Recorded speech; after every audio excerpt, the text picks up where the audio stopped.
अस्सलाम वालेकुम व्यूअर्स, क्या हाल चाल है आपके। उम्मीद है आप सब खैर खैरियत से होंगे। तो अब रमज़ान आने वाला है, तो मैंने सोचा है कि आपके साथ कुछ ऐसी रेसिपी शेयर किया करूं ताकि जो आपके आइंदा रमज़ान शी में भी काम आए।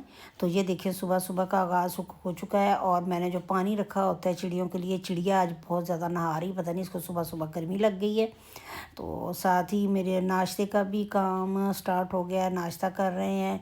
और सुबह अच्छे मज़ेदार नाश्ते के साथ आगाज़ करते हैं। तो ये है कि मैंने आज बनाया था, इरादा था मेरा कि ये शामी कबाब बनाऊंगी, रेशे वाले शामी कबाब। तो दाल और गोश्त देखें बिल्कुल यकजान हो चुके हैं। जो दाल वो जो है मैंने वो इस तरीके के साथ बन गई हुई है कि बहुत ज़्यादा नरम हो गई हुई है।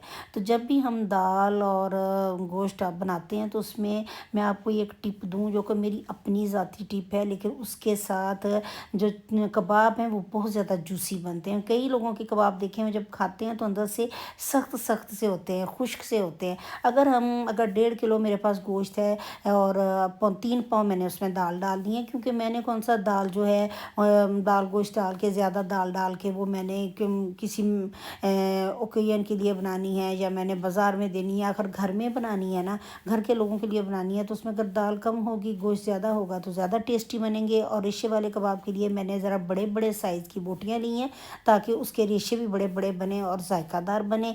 उसके बाद मैंने 2 चम्मच उसमें मूँग की दाल डाली है, 2 चम्मच उसमें मसूर की दाल डाली है ताकि वो अच्छे तरीके के साथ जूसी किस्म के कबाब बन सके। अब मैंने 2 चम्मच जो हैं वो भर भर के मैंने डाले हैं मिर्चों के, पिसी हुई मिर्च के डाले हैं। उसके बाद मैंने तकरीबन 1.5 चम्मच नमक का डाला है। नमक जो है बाद में जब ये इसका सारे का सारा मिक्सचर हम तैयार कर लेते हैं तो उस वक़्त भी चख सकते हैं कि इसमें नमक की कमी बेशी तो तब भी पूरी हो सकती है। तो नमक कम हो जाए, ज़्यादा ना हो जाए, हो तो ज़्यादा बेहतर होता है। फिर मैंने थोड़ी सी हल्दी भी डाली है, गरम मसाला भी जो उसमें ये क्या कहते हैं आपका गरम मसाला पीसा, चूँकि मैंने घर में बनाया होता है, वो मैंने उसमें डाला है। फिर मैंने उसमें डाला है ज़ीरा पाउडर डाला है। उसके बाद मैंने उसमें धनिया पाउडर डाला है और उसके बाद मैंने एक तकरीबन आधा लीटर पानी होगा जो मैंने डाल के उसके अंदर मैंने बॉयल होने के लिए रख दिया था प्रेशर कुकर पे। अब कुछ देर के लिए वो बनना और मतलब उसको मैंने सीटी पे लगा दिया है, कुछ देर वो पकता रहा है। और उसके बाद मैंने जब थोड़ी देर बाद देखा है, तकरीबन 15-20 मिनट के बाद मैंने देखा है तो वो तैयार था। अब मैंने उसमें लहसुन, जो कि मेरा छिला हुआ लहसुन था, लहसुन लहसुन अगर ज़्यादा आप डालेंगे तो एक तो वो अच्छा बनेगा और दूसरा वो बादी नहीं होंगे। और ये जो कबाब हम बनाएंगे वो तकरीबन 1 माह के लिए हम उनको तैयार करके रख सकते हैं। ये बहुत सही है। ये देखिए किस कदर ज़्यादा अच्छा दाल और गोश्त गल चुका है। और अब मैं इनके जो गोश्त है उसके मोटे मोटे पीसीस करूँगी और दाल जो है उसको अलहदा पीस लूँगी। वो इसलिए पीसा जाएगा कि और प्याज जो है ये मैंने बारीक चॉप करके इसका मैंने पानी निकाल लेना है। पानी निकालने के बाद मैंने इसको कबाबों में डालना है, क्योंकि अगर पानी के साथ डालेंगे तो वो सख्त से बन जाएंगे, नरम बहुत ज़्यादा होंगे, सख्त ऐसे नहीं होंगे कि उनको हम सही तरीके के साथ इस फ्राई कर सकें। अब ये है कि ये देखिए मैंने पानी निकाला हुआ है, ये सारी उसमें से प्याज से, अब बारीक प्याज है। और फिर मैंने धनिया जो था वो भी मैंने बारीक बारीक काट लिया है, वो भी मैंने इसमें डाला है। और सारे का सारा ये देखिए मेरा तैयार हो चुका हुआ है, जो जो मेरा दाल और जो सारी चीज़ें हैं। अब मैंने एक दफ़ा इसको चॉपर में डालना है। ये मैंने गोश्त निकाल लिया अलहदा से।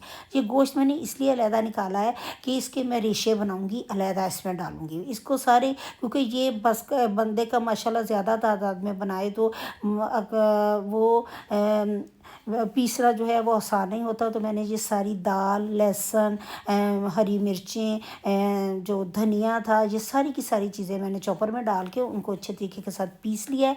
अब जब वो अच्छे तरीके के साथ पिस गए हैं, वो यकजान हो गए हैं, अब ये देखिए उनका बेटर जो है कितना अच्छा बन गया होगा, वो जितना भी मटेरियल होगा वो सही बन गया होगा।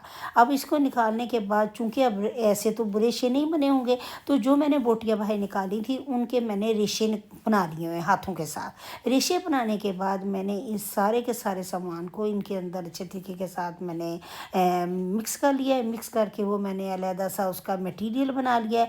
और मटेरियल बनाने के बाद मैंने ये देखिए साथ ही उसके अंदर अंडे भी साथ ही मिक्स कर दिए हैं। अंडे मैंने इसलिए मिक्स किए हैं कि आप देखें ना, बना के रख दें, अगर हम फ्रीज़ ऐसे भी कर लें, कच्चे भी फ्रीज़ कर लें, जब दिल चाहेगा उसको थोड़ी सी हम माइक्रोवेव में थोड़ी देर के लिए रखें, उसको आँच दें और उसके बाद हम पकड़ के फौरी तौर पर ऐसे ही फ्राई कर सकते हैं, बजाय इसके कि उसी वक्त अंडा फेंटे फिर बार बार बर्तनों में से स्मेल आए। तो ये करने के बाद ये देखिए मैंने जो इसके रेशे बनाए थे वो मैंने इसमें शामिल कर लिए। ये देखिए हाथों के साथ मैंने इसके रेशे ये देखिए खोल दिए, इसको सारे गोश्त को खोल दिया। और इस रेशों की वजह से कबाब बहुत ज़्यादा टेस्टी और रेशे वाले बनेंगे। और उसके साथ ही अंडा भी शामिल हो गया है, प्याज भी शामिल हो गया है, धनिया भी शामिल हो गया है, हरी मिर्चें भी शामिल हो गई है और तमाम किस्म के मसाले शामिल हो गए। मैंने इसको अंडे डालने से पहले मैंने इसका बैटर चख के देखा था, तो वो बिल्कुल इसका नमक बहुत अच्छा और सही था। अब मैंने ये सारी चीज़ें बनाने के बाद ये है कि ये बिल्ली फिर आ जाके बैठी हुई है, ये मुझे बहुत तंग करती है, बहुत तंग करती है। तो लेकिन खाना भी खा लेती है, लेकिन इसको बस यही होता है कि पता नहीं इसको गोश्त की खुशबू आ जाती है, बस यही बैठे रहना है और इस इंतज़ार में रहना है कि मुझे बस जल्दी से ना कोई चीज़ खाने को दे दी जाए। तो सारा दिन पता नहीं इसका पेट ही नहीं भरता।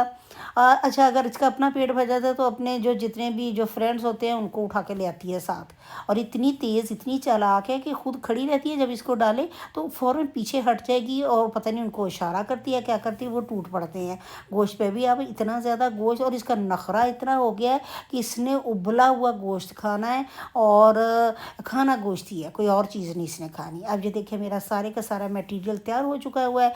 अब मैं इसकी टिक्कियाँ बनाऊंगी। कुछ टिक्कियाँ मैं सांचे के साथ बनाऊंगी, कुछ मैं हाथों के साथ बनाऊंगी। ये मैंने सारी की सारी टिक्कियाँ हाथों के साथ बना के, इनको ज़रूरी नहीं है कि एक सही इनका साइज़ हो, कुछ बड़ी छोटी भी हो सकती है। इनको बनाने के बाद मैंने ट्रे में इनको रखती गई हूँ। नीचे मैंने रखी हैं, हल्का सा उसको ऑयल लगा लिया था, ऑयल को इसको ट्रे को, ताकि वो चिपके ना।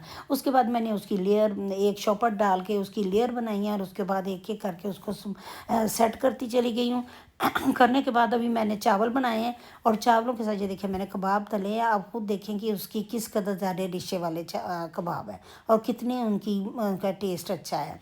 तो ये देखिए मैं जब कबाब कुछ थोड़े से कबाब जो थे वो मैंने बनाए हैं अलहदा से बना के, क्योंकि अंडे में बना के तो वो मैंने कहा थोड़े से फ्राई करके रख लूँ। वो इसलिए फ्राई करके रखे हैं कि फ़ौरी तौर पर कई दफ़ा होता है कि मेहमान आ जाते हैं तो उसमें बंदे को माइक्रोवेव में रख के गर्म करके उसी वक्त दे देते हैं। तो अंडा फिर उसके लिए मैंने अलहदा से एक दफ़ा किया है, क्योंकि ज़रूरी है कि उसको दोबारा से अंडा लगा दें, क्योंकि फ्राई करके अगर रखने हैं तो उसको दोबारा से अंडा थोड़ा सा लगाना चाहिए। अब ये मैंने थोड़े से कबाब ऐसे फ्राई करके उनको एक ट्रे में सजा के रख दिया था ऐसे, बिल्कुल इस तरीके के साथ। ये देखें इसके अंदर गोश्त कैसे है और ऐसे करके रख दिया है ताकि जब मेहमान आए तो किसी किस्म की मुझे कोई प्रॉब्लम ना हो। देखिए अगर आप लोगों को मेरा ये तरीका पसंद आता है, आप एक दफ़ा इस तरीके के साथ ज़रूर बना के देखें कबाबों को। और अगर आपको पसंद आता है प्लीज़ लाइक करें, शेयर करें, कमेंट करें और सब्सक्राइब करें और दोस्तों से भी करवाएं।